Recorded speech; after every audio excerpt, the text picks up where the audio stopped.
तो नमस्कार, good morning, सुप्रभात। सुबह के 11 बज चुके हैं और आप देख रहे हैं टीएन न्यूज और मैं हूं आपके साथ आरती तिवारी। तो चलिए करते हैं बुलेटिन की शुरुआत। जिले में एक पत्रकार ने हटा विधायक पर गंभीर आरोप लगाते हुए पुलिस अधीक्षक को ज्ञापन सौंपा है। ज्ञापन में पत्रकार ने कहा कि विधायक द्वारा राजनीतिक दबाव बनाकर उनके खिलाफ पटेरा थाने में झूठी एफआईआर दर्ज कराई गई है, जबकि उन्होंने केवल अपने पत्रकारिता धर्म का निर्वहन किया था। पत्रकार जितेंद्र गौतम ने अपने आवेदन में उल्लेख किया है कि 13 अगस्त 2025 को पटेरा के पुराने अस्पताल ग्राउंड में विधायक की उपस्थिति में करीब 150 से 200 लोग मौजूद थे, जहां पत्रकारों ने विधायक से राष्ट्रगीत से जुड़े प्रश्न पूछे थे। इस दौरान प्रतिनिधियों ने चेतावनी दी थी कि यदि संबंधित वीडियो प्रसारित किया तो परिणाम ठीक नहीं होंगे। आवेदक ने वीडियो प्रसारित नहीं किया, लेकिन अन्य पत्रकारों द्वारा वीडियो प्रसारित किए जाने से विधायक नाराज हो गई और लगभग 15 दिन बाद उनके खिलाफ झूठी एफआईआर दर्ज करा दी गई। पत्रकार का कहना है कि अब तक उन्हें ना तो पूछताछ के लिए बुलाया गया और ना ही अपना पक्ष रखने का अवसर मिला है। साथ ही उन्होंने आशंका जताई कि विधायक अपने पद और प्रभाव का दुरुपयोग कर उनके तथा उनके परिवार के खिलाफ गंभीर साजिश कर सकती है। उन्होंने पुलिस अधीक्षक से मामले की निष्पक्ष जांच कराने तथा एसआईटी गठित करने की मांग की है। साथ ही चेतावनी दी है कि यदि समय पर उचित कार्यवाही नहीं हुई तो वह सामूहिक अनशन एवं आत्मदाह जैसे कठोर कदम उठाने को विवश होंगे, जिसकी पूरी जिम्मेदारी हटा विधायक एवं जिला प्रशासन की होगी। मेरा नाम जितेंद्र गौतम है और मैं एक पत्रकार हूँ। यहाँ पर दमोह में पत्रकारिता करता हूँ। 13 तारीख को जिले के पटेरा में तिरंगा यात्रा थी, जहाँ पर हटा विधानसभा क्षेत्र की विधायक माननीय उमा देवी खटीक जी तिरंगा यात्रा में मौजूद थी। उसमें वो एक रथनुमा बग्घी पर, जहाँ पर भारत माता को रूपांतरित करके बैठाया गया था, उसी पर वो आराम फरमा रही थी, बैठी थी। मैंने अपने पत्रकारिता के कर्तव्यों का बयान करते हुए मैंने उनकी कवरेज की। उसके बाद में जैसे ही तिरंगा यात्रा चल रही थी, वहाँ पर सैकड़ों लोग मौजूद भी थे। मैंने उनसे पूछा, उनसे बाइट ली मैंने तिरंगा यात्रा के संबंध में, उन्होंने बाइट भी बताया था। उसके बाद में मैंने उनसे एक सवाल पूछा कि मैडम, आप राष्ट्रगीत बता सकती हैं कि आप लगातार पिछले कार्यकाल में शिक्षक भी रही हैं, 2 बार असेंबली में पहले पहुँच चुकी हैं विधायक बन के, और इस बार भी आप विधायक बन के पहुँची हैं। तो उन्होंने पहले तो बोला कि मुझसे संस्कृत में नहीं बनता है। तो चूँकि हमारे देश का राष्ट्रगीत है जो संस्कृत में है, तो उन्होंने बोला कि संस्कृत में नहीं बनता है। उन्होंने बोला हम तो हिंदी में सुना सकते हैं। नहीं मैडम, हिंदी का राष्ट्रगीत कौन सा है, आप वही सुना दीजिए, हमें तो पता नहीं है। उन्होंने हमारा राष्ट्रगान सुनाया, लेकिन वो भी उनने जो है आधा अधूरा सुनाया, जबकि जो है हमारा राष्ट्रगान है वो 47 से 52 सेकंड की अवधि में पूरा होता है। लेकिन उन्होंने बोला है कि अगर अच्छे से गाएंगे राष्ट्रगान को तो वो 52 मिनट में होता है। तो इन्होंने जो है राष्ट्रगान की रचना का समय भी गलत बताया था। चूँकि मैंने उस दौरान कोई भी इनकी खबर नहीं चलाई, मेरे साथ में वहाँ पर करीब 5 से 7 पत्रकार साथी थे। उन लोगों ने भी उसकी वीडियो बनाई, मेरे पास भी ऑलरेडी उसकी ओरिजिनल वीडियो पड़ी हुई है, काफ़ी अभी भी पड़ी हुई है बाइट की। तो इनकी अन्य पत्रकार साथियों ने जो है खबर चलाई, प्रकाशित की। तो चूँकि एक विधायक है, लंबे अरसे से रही हैं, 15 वर्ष हो गए हैं, तो वो टूल बन गया मामला, तो वो चर्चाओं का विषय भी बन गया। चूँकि मैं भी एक नागरिक हूँ, भारत का नागरिक हूँ, मेरा भी कर्तव्य है, मैं इनसे पूछ सकता हूँ।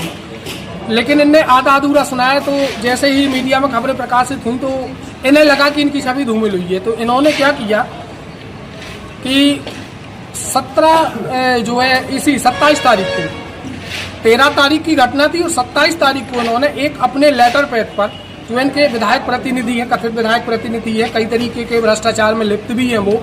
अभी उन्होंने एक जो है गाय के बछड़े को टक्कर मार दी थी अवैध खनन करते हुए, भगवती मानव कल्याण संगठन और हिंदू संगठनों ने पकड़ा था, जम के हंगामा हुआ था। तो उनके द्वारा और एक करीबी के द्वारा इनने एक जो है शिकायत पत्र लेटर पैड पर पटेरा थाने में दिया और मेरे खिलाफ में SC ST समेत विभिन्न धाराओं में FIR दर्ज करा दी, जो कि पूर्णतः झूठी है, असत्य है। मैंने आज दमोह कलेक्टर, हम पत्रकार साथियों ने मिलकर दमोह कलेक्टर साहब को और दमोह SP साहब को इस मामले में हम लोगों ने आवेदन दिया है कि मामले की SIT बनाकर निष्पक्षता से जांच की जाए। भाई मैं कहना चाहता हूं कि यह लोकतंत्र है क्या? एक पत्रकार को अधिकार होता है कि किसी से भी कोई सवाल पूछे। जब हम लोग एक अधिकारी से भी सवाल पूछते हैं कि भाई ऐसी समस्या है, ये है, तो उनका जवाब होता है, वो देते हैं। आपकी मर्जी थी, मैंने आपसे राष्ट्रगान का क्वेश्चन किया था, आपकी मर्जी थी, आपको जवाब नहीं देना था, आप मना कर देते। लेकिन उसके बावजूद भी आपने हमारे राष्ट्रगीत का, जो हमारे भारत की धरोहर होती है, हमारे देश का गौरव होता है राष्ट्रगीत, उसका आपने राष्ट्रगान का, राष्ट्रगीत का अपमान किया गलत पढ़ के।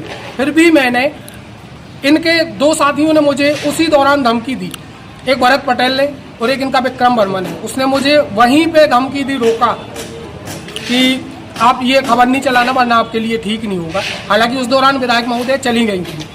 अब इन्होंने जो FIR में उल्लेख की है, इन्होंने बोला है कि मैंने वहाँ पे गंदी गंदी इन्हें गालियाँ दी, इनके साथ अभद्रता की, इनके साथ में। तो मैं पूछना चाहता हूँ कि आपका बॉडीगार्ड भी आपके साथ में था, गनमैन था, आप जो है पटेरा, पूरी पुलिस आपके पास में मौजूद थी, पटेरा थाना प्रभारी थी, मेरे पास में वीडियो है, ऑलरेडी वहाँ पे थी।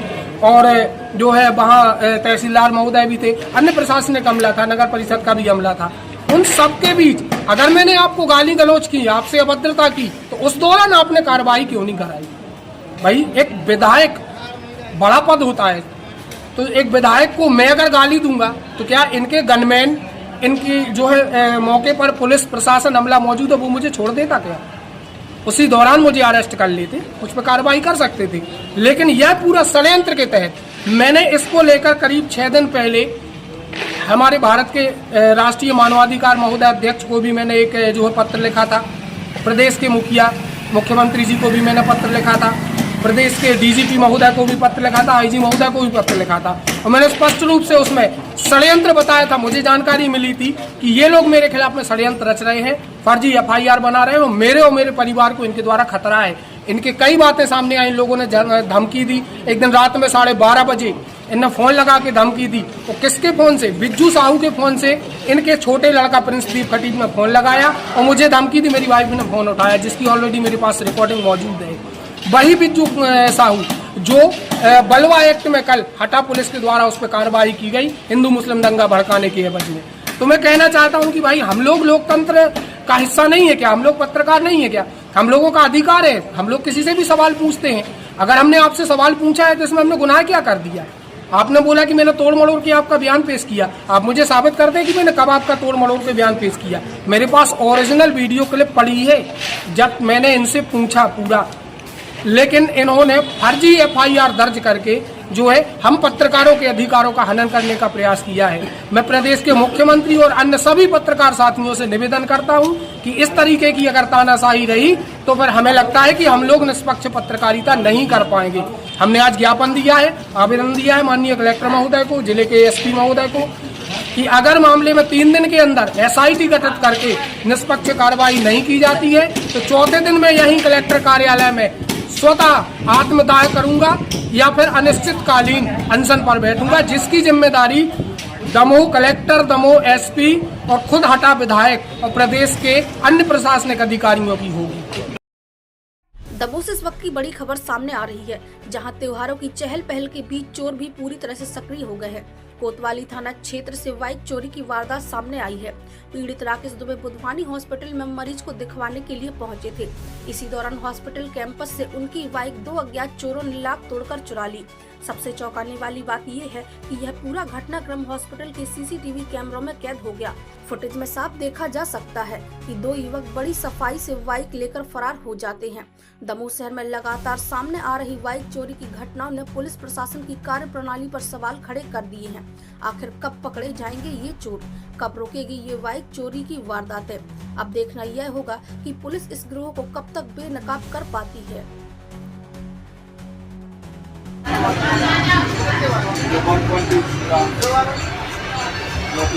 टोपी वाले को भी दूसरे कैमरा से अटैच करी, अब आए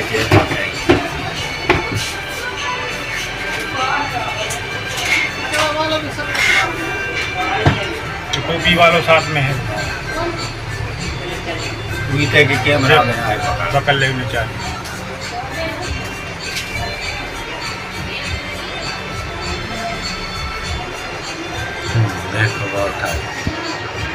लाख हती गाड़ी नहीं, लाख हती गाड़ी, बस उन्हें लाख तोड़ो ना से वो घुमा को ऐसा करो है।